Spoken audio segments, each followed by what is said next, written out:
I don't usually go around tracking down public figures in their everyday lives. Stalking wasn't always my style.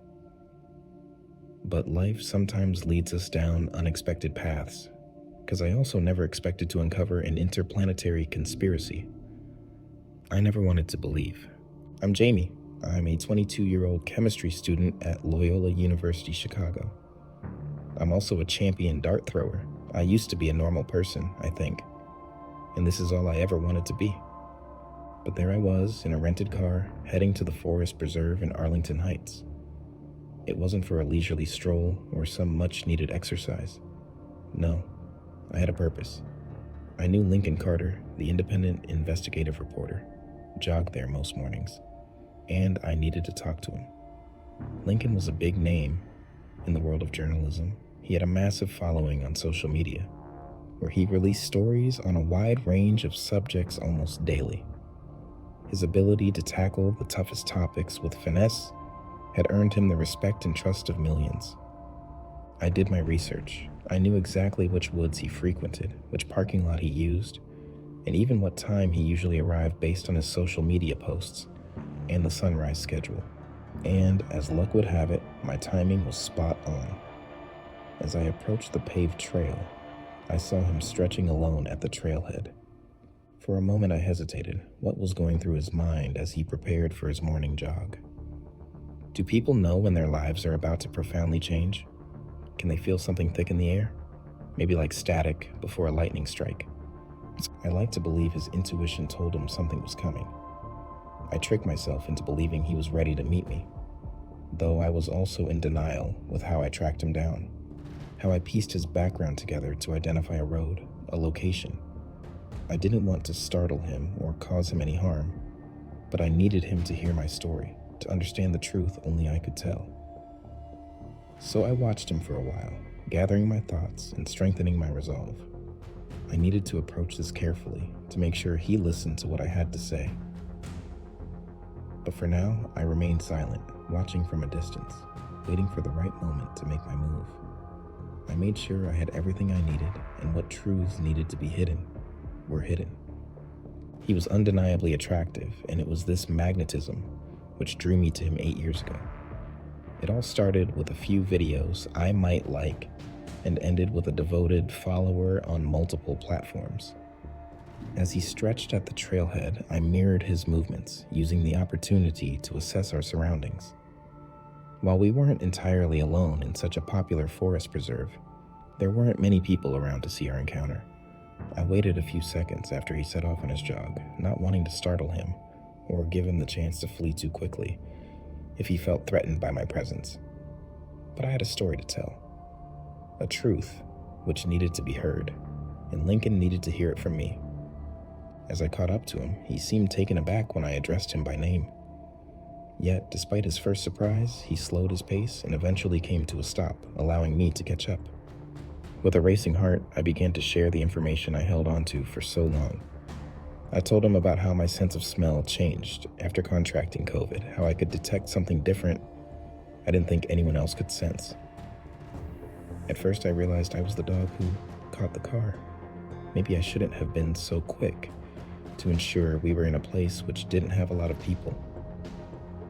But then he gave me his award-winning smile, the one which earned 1 billion views and millions of hearts. Then he actually listened. I wasn't surprised how attentive he was, but then I was at the same time. He didn't dismiss me or brush off my concerns. Instead, he seemed genuinely interested in what I had to say. It confirmed a lot of what I thought I knew about him. To my surprise, he told me he wanted me to meet someone. I agreed to do it. How could I not? After all, this was exactly the reason I sought him out. Before I knew it, I found myself standing in the presence of U.S. House Representative Judy Madden. It was a surreal moment, one I never could have imagined. As I began to recount my experiences to her, I realized the gravity of the situation. I stumbled upon something bigger than myself, something which could potentially shake the foundations of power. The knowledge I had wasn't only true, it was also dangerous. It was then I realized I should have been more careful. All alone in the world, and barely armed with any protection, I hid before getting out of my car, back at Boost Woods. But standing there in that powerful office, surrounded by people who wanted to know what I knew I was ready to speak my truth, no matter the consequences. And as I looked into his eyes, I knew I was in the right place to begin this fight for justice. I took a deep breath, steadying myself as I prepared to share my story with them. They listened intently as I recounted the harrowing journey which led me to this moment. It all started with COVID, I began, my voice trembling slightly with the weight of the memories. I was one of the lucky ones, I suppose. I survived, but not without consequences. I explained how, after battling the virus and emerging on the other side, I discovered something changed within me. What I initially thought was just a damaged sense of smell turned out to be something far more sinister. I can smell burnt chemicals, I confessed, the words tumbling out in a rush. On my shampoo, my toothpaste, even my moisturizer. Not only there, but on a lot of the things I use, and a lot of the things I ate and drank. At first, it was just annoying, but then it became unbearable. I couldn't stand it, couldn't even stand to be around anything that triggered thoughts about it. I found it so revolting. I recounted how I threw away hundreds of dollars worth of products, hoping to rid myself of the offensive odor, which seemed to follow me everywhere. But it wasn't only the smell that was affecting my life. It was the isolation, the loss of friends who couldn't understand my irrational behavior. My closest friends, they knew something was wrong, I admitted, my voice catching with emotion. But when I couldn't explain what was happening to me, they stopped being my friends. And then my family started to worry, started asking if I was okay.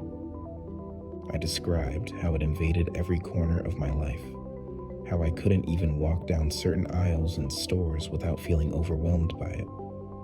And then there were the ads. The commercials seemed to taunt me with their promises of products I knew would only exacerbate my torment.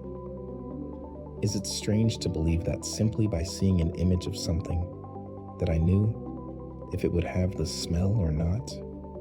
It got to the point where I realized I couldn't manage it alone anymore, I confessed, feeling the weight of my vulnerability in front of these two strangers who were now listening to my every word. I needed professional help, someone who could help me understand what was happening to me, and maybe even find a way to make it stop. As I continued to recount my experiences, I delved deeper into the nightmare, which became my reality. It wasn't only the products, I explained, my voice tinged with frustration. I started noticing the same smell in certain places too. I described how, at first, it was confined to my own apartment. I went to great lengths to rid my living space of anything harboring the offensive odor. Linens, silverware, drinking glasses, all gone in a desperate attempt to escape its grasp. And for a while, it worked. It disappeared, leaving me with a sense of relief. I was happy to know it hadn't entirely taken over our world. Most of it was still free of that smell. It was the first idea that inspired hope inside of me, that if it wasn't everywhere, then the war hadn't been entirely lost. But then it started cropping up elsewhere, I continued, my words heavy with resignation. Places I used to love going to, like houses and buildings in my neighborhood. Even the closest drugstore to my house, I had to change so many aspects of my life to avoid it. I could only control my own personal habitats. I couldn't change the entire world. I couldn't make everywhere safe from it. I knew it was much more than this. Not just some odor. Really, if I were entirely honest, I would admit I didn't even entirely know how to describe it. I struggled to find the right words to say what this smell was, knowing burnt chemical didn't entirely do it justice. As a growing chemist, it was the best description I could come up with.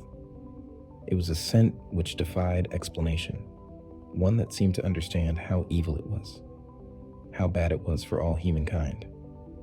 It's hard to describe how one odor could have such a profound impact on my life, I admitted to them. I felt the weight of my own frustration bearing down on me, but still I continued speaking, especially when it's something that's so difficult to put into words. The library at school was the hardest one to navigate. It wasn't that all the books impacted by it, but enough of them did to taint the entire atmosphere. It wasn't like any organic smell I encountered before. No hint of garbage, people, or any chemical I could name. It was as if the odor itself was otherworldly, as if it didn't belong on Earth at all. My heart raced as I prepared to reveal the truth to them, knowing what I was about to say would change their motives as much as my own. But it's not only about the smell, I began, my voice shaking with the weight of my revelation. I've come to realize it's connected to something much bigger, much darker. I explained how I uncovered evidence suggesting a secret group was manipulating the world, exerting quiet control over our lives. We as humans had no idea what was really going on, who was really pulling the strings.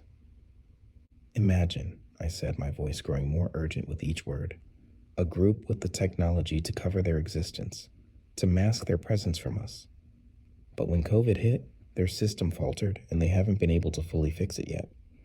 I could see the skepticism in their eyes as they listened to my words, but I pressed on. And it's not humans we're dealing with, I continued, my voice dropping to a whisper. These beings, they're not from here. They're aliens. Judy burst into laughter, her disbelief projected on her face, but I held my ground. I knew what I experienced, what I seen, and I wasn't about to back down now. I looked them both up and down before continuing. You can laugh all you want, but we all know you believe me. My voice hit strong with conviction. I can smell it on you, like I can on everything you touch. Before they could react, I moved quickly, pulling out 2 darts filled with a clear liquid.